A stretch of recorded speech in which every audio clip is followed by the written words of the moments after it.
നമസ്കാരം.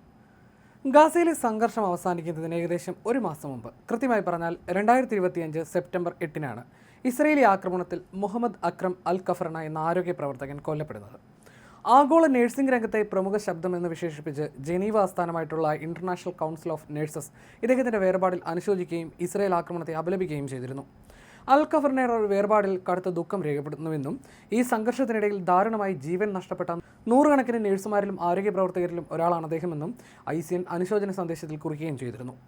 എന്നാൽ ICN പറയുന്നത് പോലെ അൽ ഖഫർന രോഗികൾക്ക് ആശ്വാസം പകർന്നിരുന്ന ഒരു മാലാഖയായിരുന്നില്ല. അയാൾക്ക് മറ്റൊരു മുഖം കൂടി ഉണ്ടായിരുന്നു.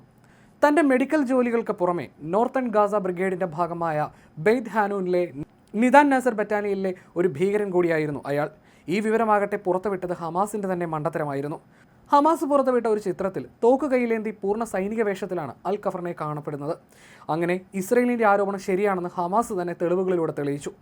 മാധ്യമപ്രവർത്തകരായും ആരോഗ്യ പ്രവർത്തകരായും സന്നദ്ധ സംഘടനയുടെ ഭാഗമായൊക്കെ ഹമാസ് ഭീകരർ ഇസ്രയേലിനെതിരെ ആക്രമണം നടത്തുന്നുവെന്ന് പലപ്പോഴായി ഇസ്രയേൽ ആരോപിച്ചിട്ടുള്ളതാണ്. ഈ ആരോപണം ശരിയെന്ന് ഹമാസ് തന്നെ ഇത്തരത്തിൽ തെളിയിച്ചിരിക്കുകയാണ്. കൊല്ലപ്പെട്ട ഡോക്ടർമാർ, നേഴ്സുമാർ, പാരാമെഡിക്സ് തുടങ്ങിയവർക്ക് ആയുധമേന്തിയ ഇരട്ട മുഖമുണ്ടായിരുന്നുവെന്ന് ഈ സംഘടനകൾ തന്നെ സമീപകാലത്ത് പുറത്തുവിട്ട രേഖകളും ചിത്രങ്ങളും വ്യക്തമാക്കുന്നു. ഇസ്രയേൽ പ്രതിരോധ സേന സാധാരണക്കാരെയും മെഡിക്കൽ പ്രവർത്തകരെയും മാത്രമാണ് ലക്ഷ്യമിടുന്നതെന്ന് അന്താരാഷ്ട്ര മനുഷ്യാവകാശ ഗ്രൂപ്പുകളുടെയും ഐക്യരാഷ്ട്രസഭയുടെയും ആരോപണങ്ങളെ തള്ളുന്നതാണ് പുതിയ വിവരങ്ങൾ. ഒന്നും രണ്ടുമല്ല 18ഓളം പേരാണ് ഇത്തരത്തിൽ ഇരട്ട മുഖവുമായി മെഡിക്കൽ രംഗത്ത് പ്രവർത്തിച്ചിരുന്നത്. യുദ്ധത്തിൽ കൊല്ലപ്പെടുകയും മാധ്യമപ്രവർത്തകർ, കായിക താരങ്ങൾ, ആരോഗ്യ പ്രവർത്തകർ എന്നൊക്കെ വിശേഷിപ്പിക്കപ്പെടുകയും ചെയ്ത തങ്ങളുടെ നിരവധിയായ ഭീകരരുടെ വിവരങ്ങൾ ഹമാസ് തന്നെ സമീപമാസങ്ങളിൽ പുറത്തുവിട്ടിട്ടുണ്ട്. ഇത്തരത്തിൽ കൊല്ലപ്പെട്ട കുറഞ്ഞത് 18 ഗാസക്കാരായ വ്യക്തികൾ ഭീകര സംഘടനകൾ പുറത്തുവിട്ട ഔദ്യോഗിക പട്ടികയിൽ കമാൻഡർമാരായും മിലിറ്ററി യൂണിറ്റ് അംഗങ്ങളായും പ്രത്യക്ഷപ്പെട്ടിട്ടുണ്ടെന്ന് സ്വതന്ത്ര ഗവേഷകനായ സാലോ ഐസൻബർഗും കണ്ടെത്തിയിട്ടുണ്ട്. ഡോക്ടേഴ്സ് വിതൗട്ട് ബോർഡേഴ്സ് എന്ന സംഘടന ഫിസിയോതെറാപ്പിസ്റ്റായിരുന്ന ഫാദി ജിഹാദ് അൽവാദിയെ കൊല്ലപ്പെട്ടപ്പോൾ ശക്തമായ ഭാഷയിലാണ് പ്രതികരിച്ചത്. എന്നാൽ ഇയാൾ ഇസ്ലാമിക് ജിഹാദിന്റെ സൈനിക നിർമ്മാണ യൂണിറ്റ് അസിസ്റ്റന്റ് ആയിരുന്നുവെന്ന് പിന്നീട് തെളിഞ്ഞു. നേഴ്സ് എന്ന പേരിൽ കഴിഞ്ഞ അഹമ്മദാദിൽ അബു അൽ ഹിലാൽ ഇസ്ലാമിക് ജിഹാദിന്റെ റഫ ബ്രിഗേഡ് കമാൻഡറായിരുന്നു. നാസർ ഹോസ്പിറ്റലിലെ നേഴ്സും ക്ലിനിക്കൽ ന്യൂട്രീഷൻ വിഭാഗം മേധാവിയുമായിരുന്ന ഐമൻ സുലൈമാൻ അബൂതിർ ഇസ്ലാമിക് ജിഹാദിന്റെ ഓപ്പറേഷൻസ് യൂണിറ്റിന്റെ കമാൻഡറാണെന്നും തെളിഞ്ഞു. കുട്ടികളുടെ ആശുപത്രിയിലെ നേഴ്സായി അറിയപ്പെട്ട Jaber Abd Al Hamid Islamic ജിഹാദിന്റെ ആയുധ നിർമ്മാണ യൂണിറ്റ് കമാൻഡറായിരുന്നു. ഫിസിയോതെറാപ്പിസ്റ്റായ മുഹമ്മദ് ദറാം അബു അൽ ഹർബിഗ് ഇസ്ലാമിക് ജിഹാദിന്റെ എയർ ഡിഫൻസ് യൂണിറ്റ് അംഗമായിരുന്നു. ഇതിനു പുറമെ ആശുപത്രി ജീവനക്കാരായിരുന്ന പലരും ഹമാസിന്റെയും ഇസ്ലാമിക് ജിഹാദിന്റെയും military, judiciary, finance, intelligence, supply യൂണിറ്റുകളിലും പ്രവർത്തിച്ചിരുന്നവരാണെന്നും വ്യക്തമായിട്ടുണ്ട്.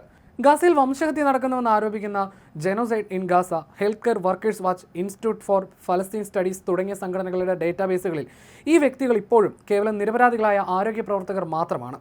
പുതിയ വെളിപ്പെടുത്തലുകളുടെ പശ്ചാത്തലത്തിൽ പട്ടിക പുതുക്കുമോ എന്ന മാധ്യമങ്ങളുടെ ചോദ്യങ്ങളോട് പ്രതികരിക്കാൻ ഈ സംഘടനകൾ ഇതുവരെ തയ്യാറായിട്ടില്ല.